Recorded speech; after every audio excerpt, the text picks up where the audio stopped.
Hello, my name is NJ Franco, and welcome to a new series that I am calling Book versus Movie, where I take a movie adaptation and I compare it to its book source material to see how accurate it is.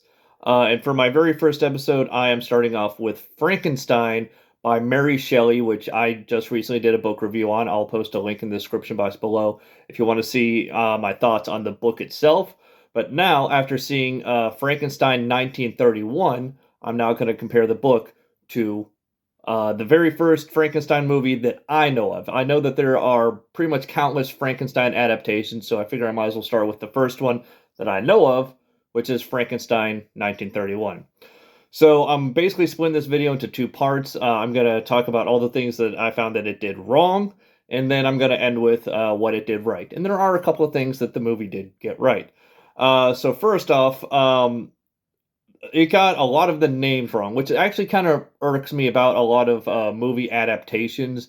Is if you're going to have characters from a book that are going to serve the same role as the characters in that book, you might as well keep the same names. But no, for some reason, a lot of movies like to change the names from the books, even though they're serving the same role as the character from the book. So first off, Frankenstein. In the book, he is known as Victor Frankenstein.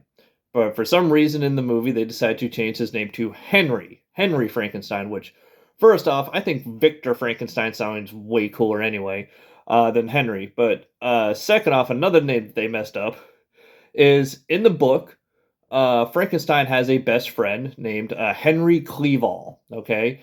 And for some reason in the book, or in the movie, they changed his name to Victor Mortiz or something like that. So I find it weird that the main character, they switched his name to Henry, and his best friend is Victor. Okay, because in the book, it's Victor and Henry, but in the movie, it's Henry and Victor. Like, I don't know. Also, the last name change that I'm gonna mention is Frankenstein's teacher. When he goes to college, he studies under a guy named Mr. Krempy. But in the movie, he's Mr. Or Dr. Waldman. Again, why change the names? You know, if they're gonna serve the same role, I don't understand the point of changing names. But that's just a few of the examples. Along with uh, changing names, they also added a few characters, which coming up with whole new names for them, I get it because they didn't exist in the book at all. But so in the movie, Frankenstein has an assistant. In the movie or in the book, he does not. He does all of his experiments by himself. In the movie, he has an assistant named Fritz, which kind of shocked me because when I first saw Fritz on screen, I thought his name was Igor. Okay, I thought that was his hunchback friend's name, but I don't know where Igor came from. But at least in Frankenstein 1931, his name is Fritz. So whatever. Um, so moving on to the actual experiment, because I feel like most people know what Frankenstein's about. It's about a guy who tries to basically play God by creating this monster thing and whatever. Anyway, in the movie, excuse me, in the book, once he creates his monster, he instantly regrets it. Like as soon as he sees that hand moving, he's kind of like, "Oh God, this was a bad idea." While in the movie, y'all have probably you might not have seen Frankenstein 1931, but I guarantee you've at least seen the scene from the movie where he goes, "It's alive! It's alive!" I'm not doing that scene any justice. Here's the actual clip of that. It's alive. Oh, it's alive. It's alive. It's alive. It's alive. So anyway, in the book, he instantly regrets it, while in the movie, he does eventually regret his decision, but it kind of takes a while because at first he's like, "Oh, excited! Oh, I made great, and I'm basically I'm playing God now, and whoa, whatever." And then once his assistant Fritz, who I mentioned earlier, once he dies because he gets killed by the monster, that's when it was like, "Oh God, this was a bad idea." Well, in the book, he regrets it instantly. In the movie, it takes a while for him to regret his decision. Um, Also, the creature or the monster. Again, for those of you who don't know, Frankenstein is the guy who created it. The monster is just the monster, Frankenstein's monster. So I'll call him monster or creature or whatever because he doesn't really have a name. But the creature, the monster that he creates in the movie, doesn't speak. He talks in like groans, or, whatever. While in the book, he actually does speak, which actually surprised me. And not only like speaks like one or two words, he actually is able to carry on full sentences, and he has an advanced vocabulary. And I talk more about how that happened in my book review. But yeah, he actually speaks in the book, and in the movie he does it. He just kind of groans and stuff like that. Um, Last couple of things.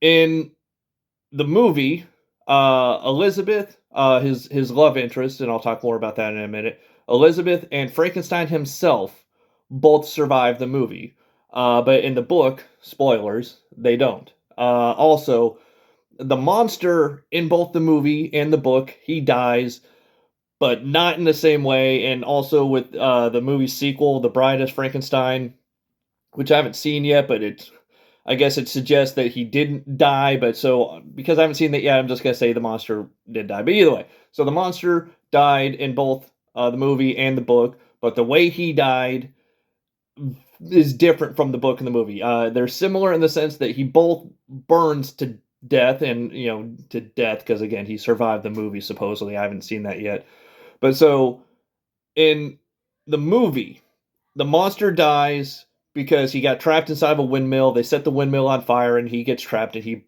burns in that. While in the book, he decides to take his own life by setting himself on fire on a pyre and dying that way. What again? What if you're gonna kill yourself, why would you want to burn yourself to death? But whatever, that's his decision.